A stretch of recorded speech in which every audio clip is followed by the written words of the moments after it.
শিলিগুড়ির dumping ground সমস্যা সমাধানের দাবিতে বিক্ষোভ। বিজেপি বিধায়ক শিখা চ্যাটার্জির নেতৃত্বে শিলিগুড়ি পুর নিগমের সামনে বিক্ষোভ। বিজেপির অভিযোগ সমস্যা সমাধানে নিষ্ক্রিয় পুরসভা। ডাম্পিং গ্রাউন্ডের দূষণের জন্য বাম প্রশাসনকে দুষছেন মেয়র। শিলিগুড়ি শহরের ডাম্পিং গ্রাউন্ডের সমস্যা নিয়ে জেরবার মানুষ।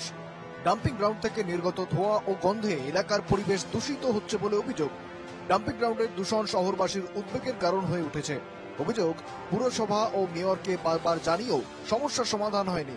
এমন ভাবে ধোঁয়া বের হয় রাত্রে, মানে বাচ্চাদের উপর এত এফেক্ট পড়ে এবং আমরা বড়রা পর্যন্ত মানে অবস্থা ঘায়ল হয়ে থাকি।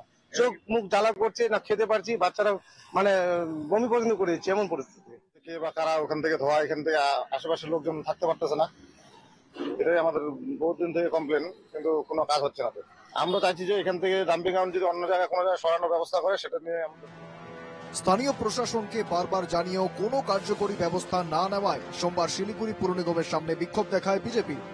প্রতিময় গন্ধ, দীর্ঘদিন ধরে ধোঁয়ায় ঢেকে যাচ্ছে এলাকা, মানুষ সাফোকেশনে ভুগছে।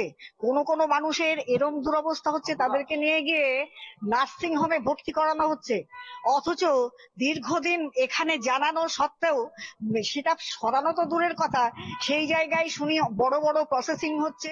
ইউডিএমএ ডিপার্টমেন্ট তারা টেন্ডার করেছে, ইস্টার্ন অর্গানিক তারা সাকসেসফুলি L1 হয়েছে এবং তাদের ওয়ার্ক অর্ডার দেওয়া হয়েছে এবং হোপফুলি তারা এপ্রিলের ফার্স্ট উইকে এই বায়োমাইনিং এ। মেয়র ডাম্পিং গ্রাউন্ড সমস্যার দ্রুত সমাধানের আশ্বাস দিয়েছেন, তবে শহরবাসী চান শুধু আশ্বাস দিলে হবে না, অবিলম্বে এই সমস্যার পাকাপাকি সমাধান করা হোক। শিলিগুড়ি থেকে অংশুমান চক্রবর্তীর রিপোর্ট, NKTV বাংলা।